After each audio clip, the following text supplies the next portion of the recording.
Hi everyone, MathematicalKM here, and playing somebody outside of the college as I've been practicing the Dutch and the French, and in fact we have a French defence against somebody flying the French flag, so what could be better? Okay, well, perhaps shifting my webcam so that we can go through the moves. And we'll learn a couple of bits and bobs here, and I certainly learned a little bit even though it is black for the win, but I picked up a few tips on the way through. Okay, so there we have the beginning of the French. It's going to be the advanced French, which you get when white plays e5. We'll go there. Now, listening to the chessable course, I picked up a little bit on why I've been told that it's bad, but the idea of why the black light square bishop is bad and the white light square bishop is good. So just very quickly, white's light square bishop will be able to attack my pawn structure. In the French, most of the black pawn's going to end up on white squares, and that means the white bishop is good.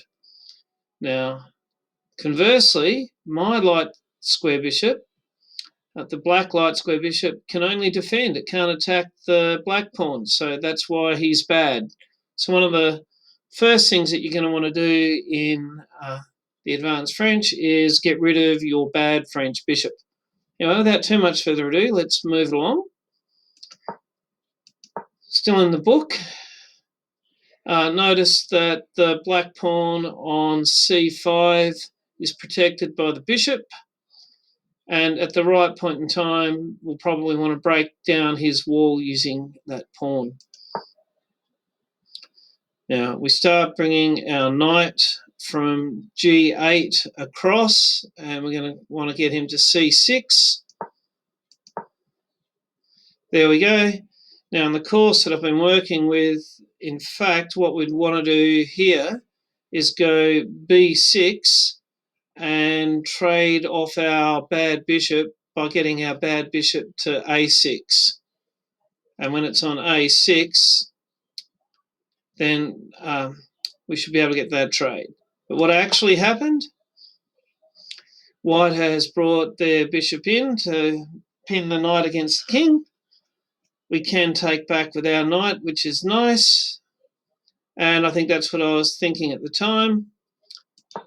And I've gone a6 to give it a tickle. That bishop's got to disappear or take the knight. And that's plus 0.76, so it's still good for white, but it was a good move. And we'll see. Distract, danger levels. What's more important than a knight or a bishop? The queen. Now, bishop to g5 is an inaccuracy to the computer, and that means black is up half a pawn. So obviously I do need to protect my queen. Bishop e7 is excellent, but not the very, very best according to the computer. I don't really believe that, but anyway, it's very equal.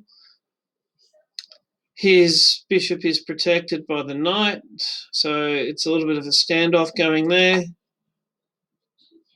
White breaks the tension on the queen side and takes my knight. Take back with the knight, keeping my pawn structure. It's still white 0.35 up, so even, side edge to white, as you'd expect early in the piece. Queen d2 is a mistake, and all of a sudden black is meant to be up 1.5 pawns. Not quite sure why it's that bad. You could go through that line exactly if you want to see what the computer's thinking. But I can tell you what I was thinking is I want that bishop to move away. h6 is a mistake, and breaking that wall, which is a traditional tactic in the French, and I believe I actually do this a little bit later in the piece with the c5 pawn taking the d4 pawn. That's what I should have done, and that would have maintained my -1.5. That's obviously what the computer saw, some line I didn't see. And h6 is a mistake. It's back to even or slightly in white's favour. But there's nothing totally unsound about what I've played. And sometimes you're waiting for, if you play sound moves, your opponent at our level, and this guy's 1,009 and I'm 1,022, I think they're the adjusted scores. I think we were both around 1,015 when we played. Anyways, your opponent might make a blunder, but you need to pounce when they do. Now, why is h4 a blunder? 5.5 pawns to black? Well, I mean, isn't h4 is covered by the knight? Well, yes. It's also threatened by a bishop and a queen.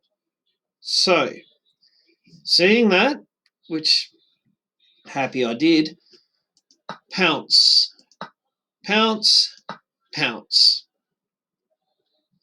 Now, quite often you might find yourself in this situation when you're playing. And you're up material. Sensible play by black from here, going exchanges all the way and trying to, if possible, keep an even pawn structure. I should win. So let's see how I went about it and how much success. White's castled, protecting the king. Nice. The computer probably wants to win in a way other than an ending. It doesn't want to do trades all the way through and just winning by having an extra piece and hopefully the better pawns. So not queen g5 inaccuracy. It's an accuracy that's still 4.77 pawns in front, but apparently it's an accuracy. So I've offered a queen trade to white. White knows he doesn't want to trade. He's currently still got a fair-sized army, and a whole number of trades will just then leave black in front, so he didn't want a bar of it. I've castled, similar thinking, get my king safe.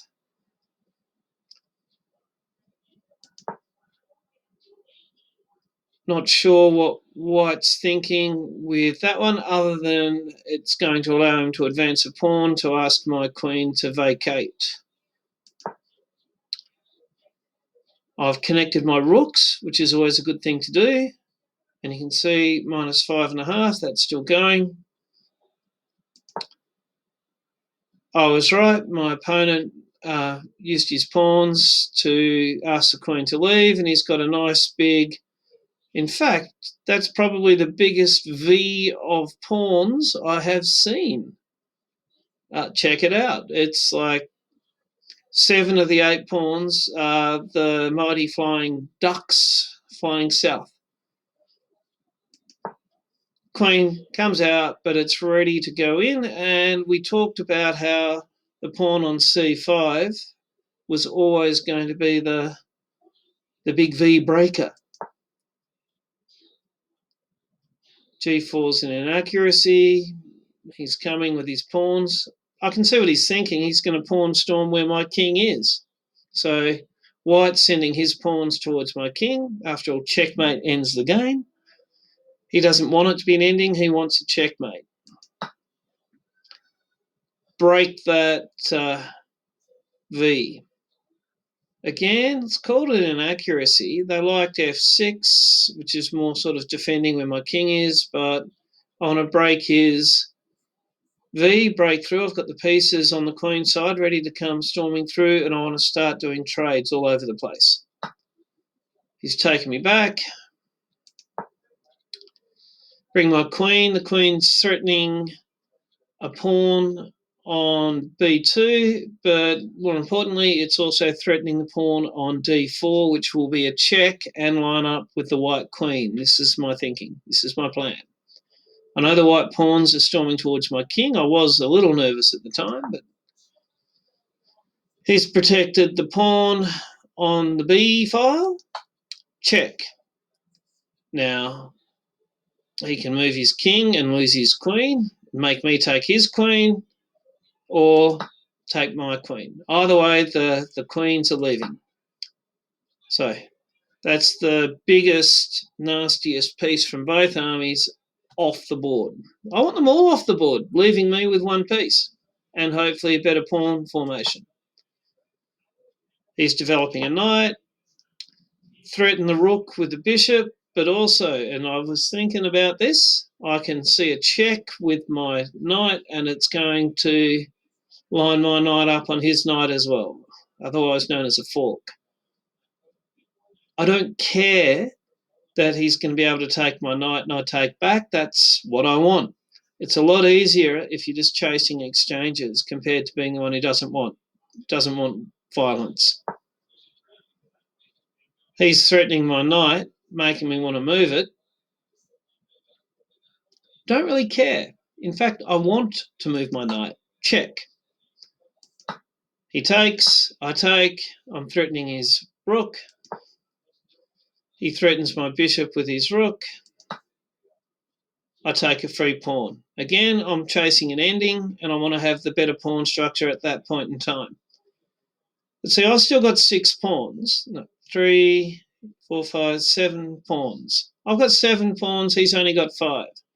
And I'll be a piece up. So this is just how to clean up a chessboard. Fight for the open file.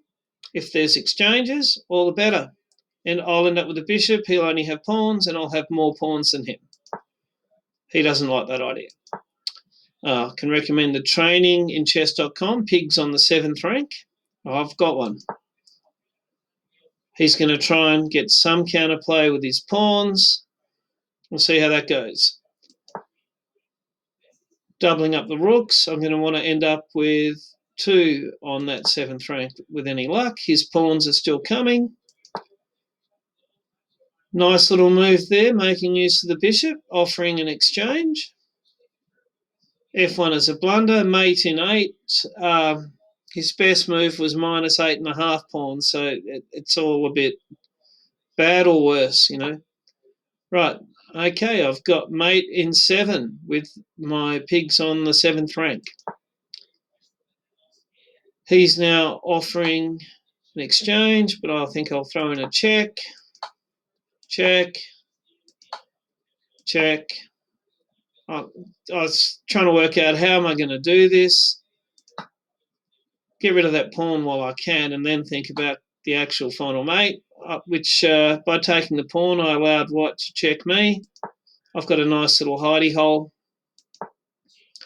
His king's there.